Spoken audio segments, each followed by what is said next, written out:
Hello everyone, sannunku da zuwa.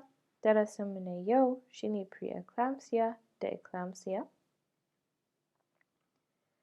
Za mu yi magana akan classifications in hypertensive disorders da ciki, gestational hypertension da management ɗin shi. Za mu yi magana akan pathology, clinical and lab manifestations, risk factors da management ɗin pre-eclampsia, sai kuma clinical picture da management ɗin eclampsia. A classifications ɗin hypertensive disorders za a iya raba su gida biyar. Akwai gestational hypertension. Gestational hypertension shine hypertension kaɗai a matan da suka wuce 20 weeks gestation. Pre-eclampsia shine hypertension da proteinuria. Proteinuria shine proteins a fitsari. Su ma matan nan sai sun wuce 20 weeks gestation. Eclampsia shine pre-eclampsia da seizures. Chronic hypertension shine hypertension inda matan da suke da hypertension da aka yi diagnosing kafin su ɗau ciki ko kuma ba su kai 20 weeks gestation ba. Sai kuma superimposed pre-eclampsia shine pre-eclampsia da chronic hypertension a tare. So for gestational hypertension shine hypertension shi kaɗai babu proteinuria, kuma matan nan sun wuce second half of pregnancy ɗinsu sun wuce 20 weeks gestation kenan. Ba shi da any specific signs, amma yawanci matan za su iya zuwa da su ciwon kai da su blurring of vision kaɗan, amma kuma kidney function ɗinsu da liver function ɗinsu is normal, kuma babu proteinuria.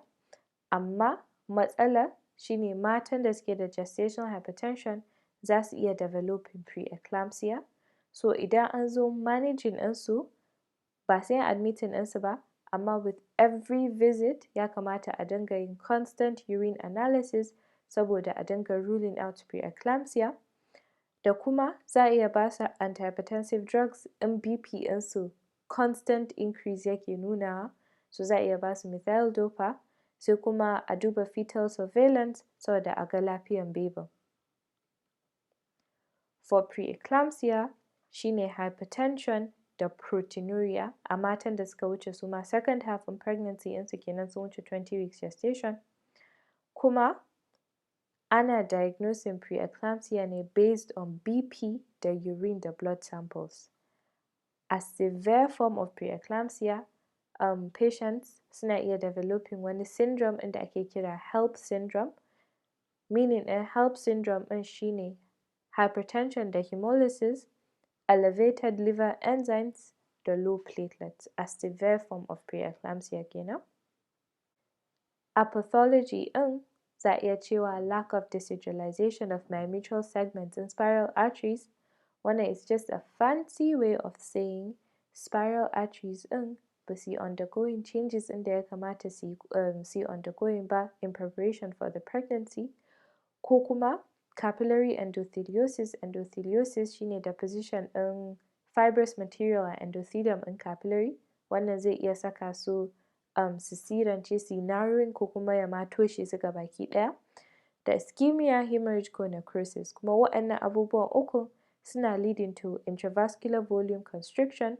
So saboda hanyar wucewar jinin nan ya ragu, zai leading to ischemia, mutuwar tissue ɗin, kuma which will lead to edema, ko kuma ya sa decreased organ perfusion, so organ ɗin nan baya receiving enough jini,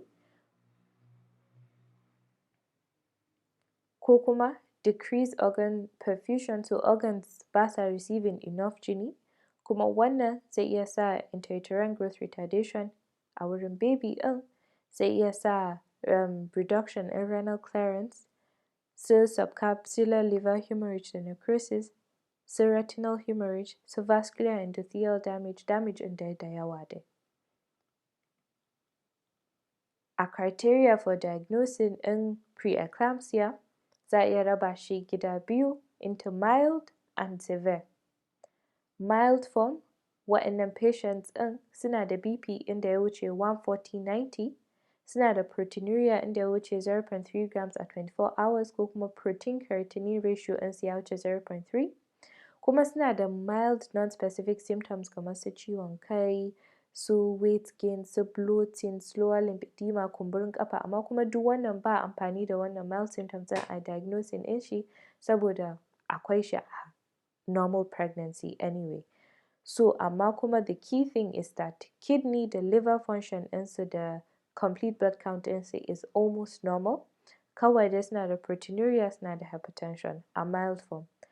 A severe form ɗinsu patients ɗinnan BP ɗinsu yana wuce 160/100, kuma suna da renal insufficiency, serum creatinine ɗinsu yana wuce 1.1, suna da oliguria shine raguwar amount ɗin fitsarin da mutum yake, so amount ɗin fitsarin da suke is less than normal, less than 750 ml in 24 hours, kuma suna da elevated liver enzymes ALT da AST sosai, zai iya doubling the normal range, suna da thrombocytopenia, epigastric pain saboda stretching ɗin capsule ɗin liver, kuma za su iya presenting da cerebral da visual da pulmonary edema.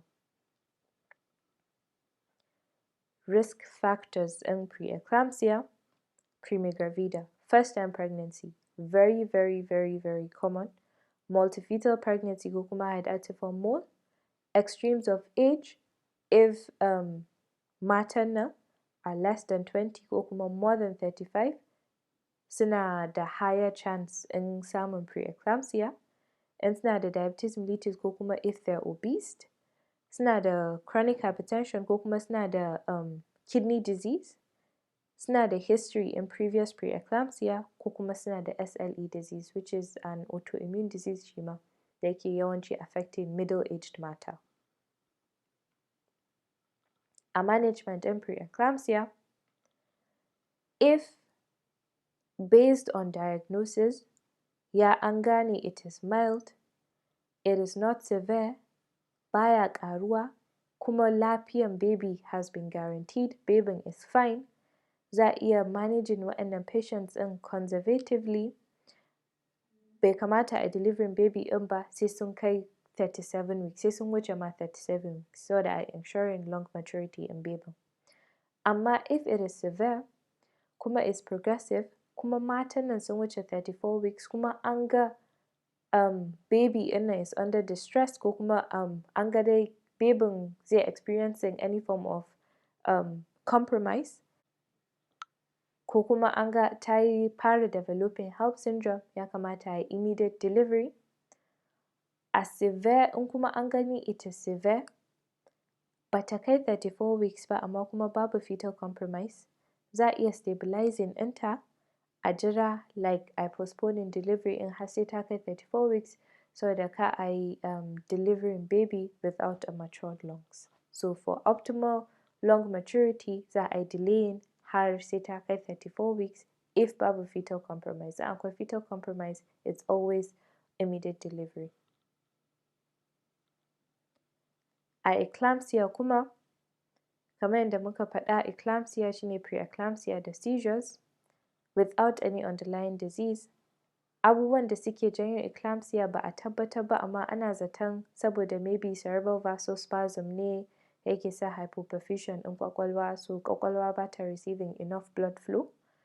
A clinical picture ɗin yana iya presenting a antepartum kafin ta haihu, intrapartum lokacin take haihuwa, ko kuma postpartum bayan ta haihu, kuma yawanci patients ɗin suna presenting da tonic-clonic seizures da za su iya kai har minti 1-2, suna iya datse harshensu, suna presenting da cyanosis, kuma idan sun tashi farfaɗowa suna ɗan suma for a period of time, so they go into a short coma, sannan sai su farfaɗo, kuma it has a chance of reoccurring, so za su iya experiencing the thing over again.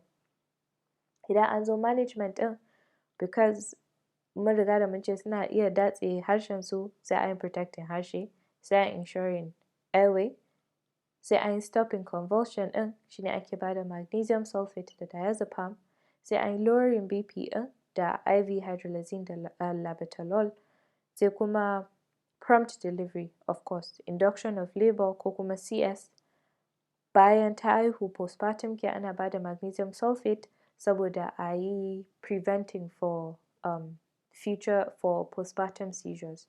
Kuma akwai certain drugs kamar diuretics da angiotensin converter enzyme inhibitors da bai kamata a bayar ba, they're contraindicated.